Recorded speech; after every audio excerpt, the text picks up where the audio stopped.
soorata. Ammallee maal beeka dubartiin takka heerumtee takka yoo baate lammatallee heerumtee jennaan maal naan jedhan. Kalee achi seentee baate har'allee achi seentee baate naan jedhan jettee miidhamuu miti haga feete yoo miidhamte miidhamuu. Yaa hin fuudhinii jedhee amma tanayyuu mucatti tana hin fuutu abadan jedhee wanti illee aslan itti abaasaa deemaa. Yoo dhoorguu miti haga fedhe yoo dhoorge. Assalaamu alaikum warahmatullahi wabarakaatuhu. Hordoftoota kabajamtoota keenyaa hundi keessanuu akkamiin qabdanii jirtu isin jecha akkasuma warri amantii biraallee shamaa harka fuunee isin jedha. Addammoo deebinee illee dhufnee jirra akkuma isin jiru. Adeemgadda maal kaalee yaayaa hordoftoota kabajamtoota keenyaa kaalee ammoo akkuma argitanitti yaayaan na yaamee ture jechuudha. Dhugaa rabbii hedduuta kan aaree saadaa akkuma argitanitti bakka isinuu argitanii akkam isiniin jee isinitti himuun jiru jechuudha. Yeroo na yaamuu akkasii saadaa waliin nuufi xinnaamin tanam takkitti naan jaa ture. Haalli saadaan ishee yoo kana jettu taatee hadhammoo saadaa jara walitti fixuu fi deemaa du'aa godhaa aslan dhiirti bakka jirtu guutuutu dhiirti nama siiftu wallaahi laazii. Awwala gaafa nama seentu dachii qabatte nama seenti. Gaafa harkaan nama gaattee jettee jaalalama qaqabsiisti waan hunda maal jettee qaataa akka rabbi isii fedhe taate jechuudha. Hordoftoota kabajamtoota keenyaa anduraa yaayaa amaanaatti kanneen mijoota naqalbii isiin cabsanii oo viidiyoo duraanii argitanii kanaaf yaayaan durbiidhaan jechuudha. Viidiyoo duraa sanii gaafa argi osoo ilaaltanii turtan natti fakkaate micoon tun amaanaa sitti haa taatu yaayaa minaamin akkas jedhanii ture jechuudha. Dhugaa rabbi dubbachuuf wanta akkana kananii dhufaa jedheellee yaadee hin beeku. Asli namni tokko nama kiyyaaf jeellee isaallee hin gorsu inni zarihii malee akka haga saadaan na wajjin taate na wajjin hin taane akka fedhayyuu maan taane eenyumallee maan taane haqa badii minaamin jiraame haqa dabsee gara wanni hin deemu jechuudha. Dhugaa jirtu isittillee himee isattillee himuun barbaada. Kanaaf hordoftoota kabajamtoota keenya dhugaa rabbii dubbachuuf inshallah saatan hedduutu akka adiirra jirti. Kanaaf wanni mana isii dhiisisee olii gadi isii deebisee abadan hin jiru jechuudha. Eenyuuf dhiiftee eenyuuf biraa baati. Bakka jechuun bakka akka deemtu taatee tanayyuu itti fuudha yookaan biraayyuu fuudhuu danda'a. Nagahaan keessa jiraattee jechuudha. Maalumattu dhiisisee biraa olii gadi deebisee. Kanaaf saadaa kadhachuuf deemna. Yoo ishee jettee hin diddi jedheellee hiyyaatu baay'ee jaallatti. Dubartiin aslaan gowwaadhaan beektanii nuti dubartii jechuun akkuma harmi keenya irraa qalbiin teenya irraati jedhan isin galee dhugaadha isin galee yoo nama tokko jaallanne nama tokko irraa deebuu hin dandeenyu dhugumaan nama jaallatti dubartiin jechuudha. Akkasii hordoftoota kabajamtoota keenyaa gowwummaa kanatti kun akkuma argitanii nama meeqa ajjeesuu jira jechuudha. Sababa dhiiraa lubbuun nama meeqa dabruu jirti.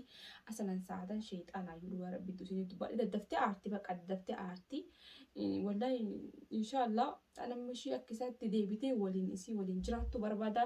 Kanaaf hordoftoota kabajamtoota keenyaa viidiyoo illee isinitti hin dheeressu haasaa illee isinitti hin dheeressu haga xumuraan faana tura isiniin ja'a. Aksha jireetti raftee waa jireetti raftee yoo Nama warra kan ijaasu. amma inni jiru mire Inni jiru.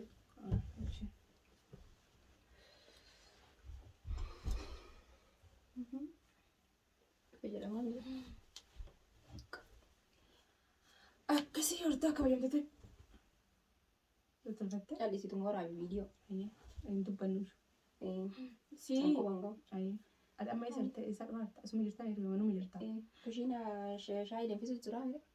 si shaayii danfiftee Danfu jirti. Qimamii fi sukkara maamara itti muree dhufe. Ayyaa akka mire. akkamitti akkamii aarii si dhalante Aarii dhiismee bakka. Aarrii maal goneetteeti. immoo wanti guddaa jirtu Hireen ganama dabdeen qajeeltu beekta. wanti akka gaafa namaa dabdu namaan qajeeltu garuu alhamdulillah jechuudha. Maaliif illee beektaa wanti namatti dhufe hundaafuu alhamdulillah gaafa jettee dabarsitee rabbiin tati caaltu si halluu danda'a. Hundaa'u jechuun bakka yookaan isa kana yoo sirreessuu danda'a yookaan rabbiin haalamaa kun beektee yookaan hin jiraami homaaf akkana isa godhaa dura isaa tolchuuf sillachuu jechuudha. Kanaafuu atis aaruun qabdu aartii maal jechuun hin qabdu arguu jirta. Saatii kana keessatti dubartii waan ofitti murteessaa jirtu. Namni hedduun dhiiraaf jecha dhiiraa haadha akka barbaade wali galtee yeroo san boo'ee nama callisu jechuudha. Waa baay'ee ta'u jiran si galee. Kanaafuu aartiillee yookiin kana dhugaa godhudhuksii dhugaa minaamin jechuun hin qabdu. Duuba kee ilaaluu qabda. Yoo haadha waan tokko ta'e minaamin jecha ilaaluu qabda siin jaa. Kanaafuu ani haadha dhugaa rabbii dubbachuuf wanti nama siyaame jechuudha. Dhufee tokko yaadaan jechuudha. Siigalee Yaahiyaan nawaamee ture kalee. Akkas naan jaa ture bakka saadaa dhiifama akkanaa gootu walitti nuu fixii ana balleessee kana booda naamin siigalee. Jaarsummaa si ergate? Jaarsummaa akkuma duraanillee walitti isin fide ani jechuun akkana inni si haa godhuuf osoo hin taane amaanaadhaan jeen jalqaballee yeroo itti waan kanatti seennu jechuudha.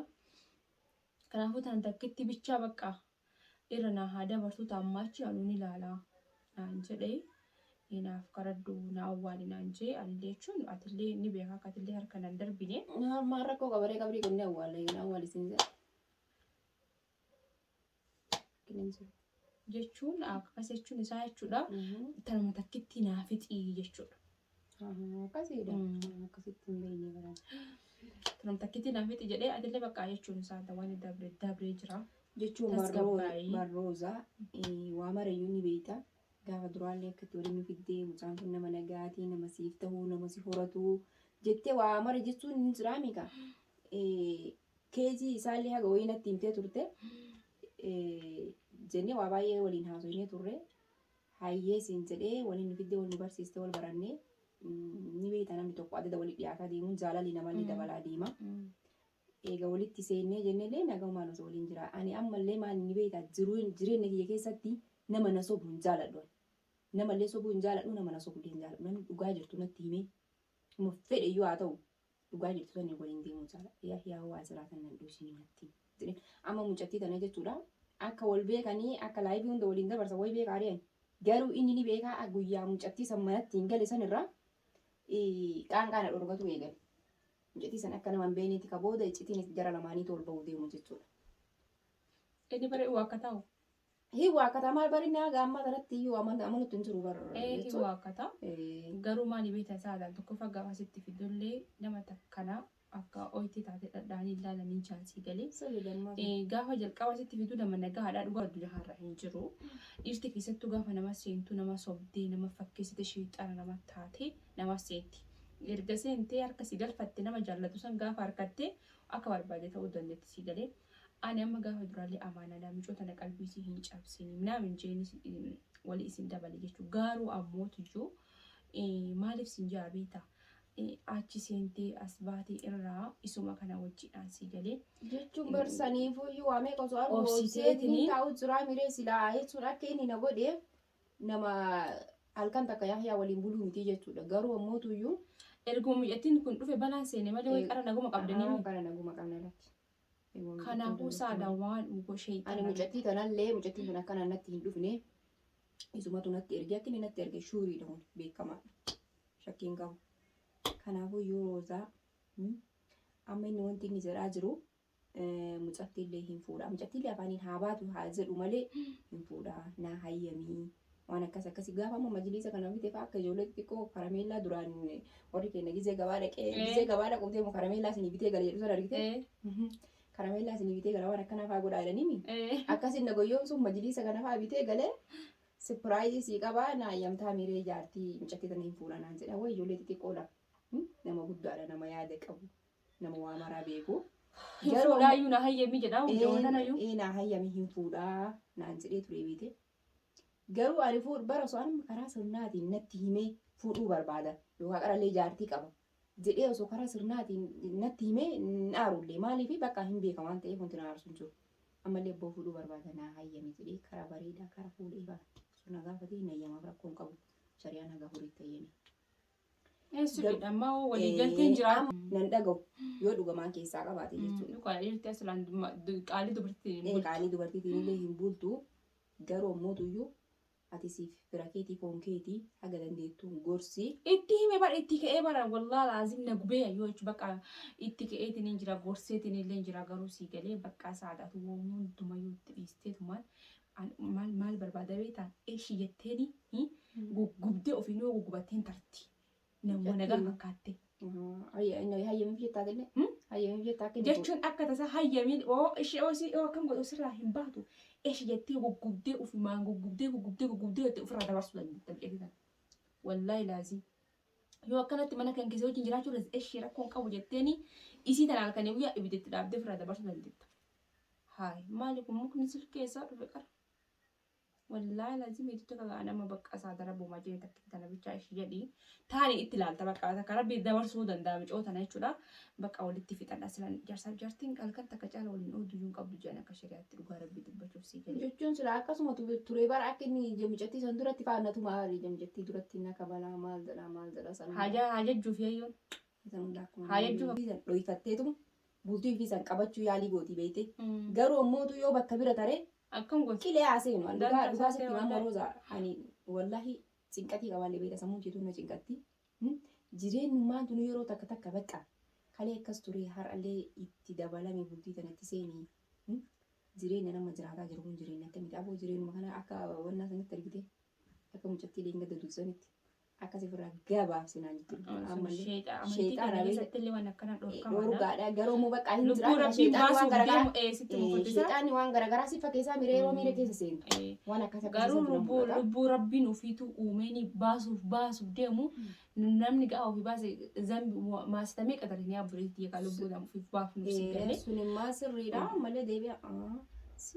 Yoo nara lubbuuti jedha beekni burganama agartee kun biraatu fuudha eenyu jecha lubbuuti jedha jedheetiniin bakka waan akkasiitiin deebi'ee uummati jedhan gorsaa beekte kanaafuu iyyuu abbaa mana kiyyaatii bakka hin geessullee hin jiru kara dhugaa kara bareedaan yoo fuudhee rakkoo hin qabu garuu mootu iyyuu na sobeeti namni tokko waan akkanaatu yaadu atis galatoome ani isin walitti fixattan inshallah ta'ee rabbiitiin si galee jechuun aslan dubartiin kabajaa qabdu kabajaa namaaf hin dhabdu jaanii osoo nama tokko kutatu wuti jedheetiin fiigaa nama harkaa kutaa kanaafuu atillee galatoomi sillee si jaaladhaa si kabajaa ni beektaa kabajamii yaahiyaalee dhugaa sitti maal lubbuuti yoo baaseef yaahiyaa jedhee wanta kanatti hin fakkaattu hin jaaladhaa hedduu takka hin jaaladhaa hedduu takka hin isa kabajaa abbaa mana kiyyaati bakki isa geessu hin jiru.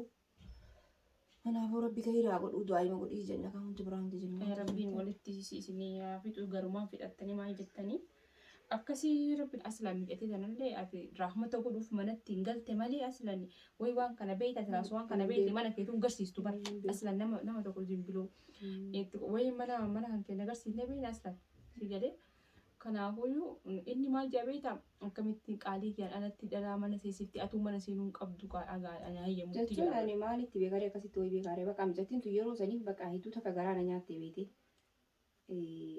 manallee hin qabu maatii edhaa isin natti himte yoonatu jechuun firraa hin beeyne malee nama jaaladhuun qabaa nama jaaladhu sanii jedhee maatii kiyyaa walolee adda bahee waan akkasii wayii natti haasofte beete yeroo san kaameraa boodatti illee waan haasofsiisee jira.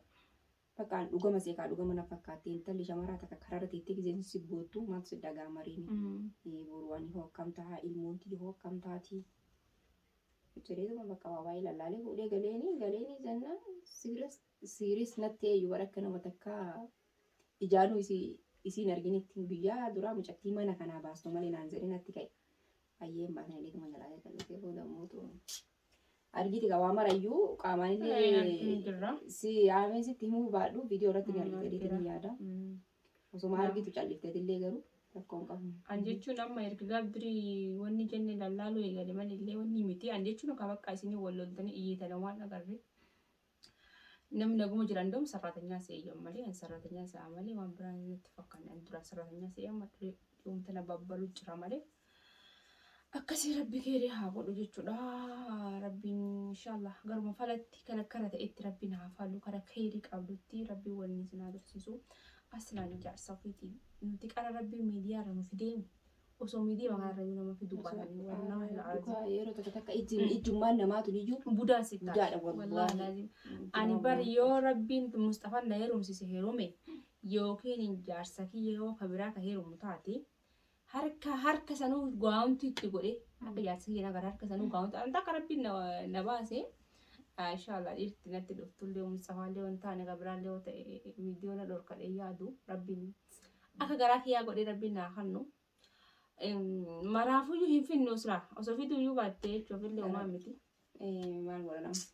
Wani dabre kanaafuu galatoomeetillee sii galee bakka shaayillee irraa qaate na fujjirti. Wanni godhiyyoo akkasii horta kabajamtutti kenna akkuma jireen saadaan viidiyoo akka waraabaa jirullee ittiin himne booduma itti kannachuudhaan barbaade wallahi dhugaa rabbi dubbachuuf hedduu tokko garaa nama nyaatti ishii jette rabbisiyaa ishii naan jette jirti rabbisiyaa kabaju namni tokko si galee namni tokko waliifuu ishii jedhu waliif quuxaha kanaaf horsiisaa kabajamtoota keenyaa hanga viidiyoo biraatti walitti deebinutti assalaamu alaikum warahmatullahi wabarakaatuh bye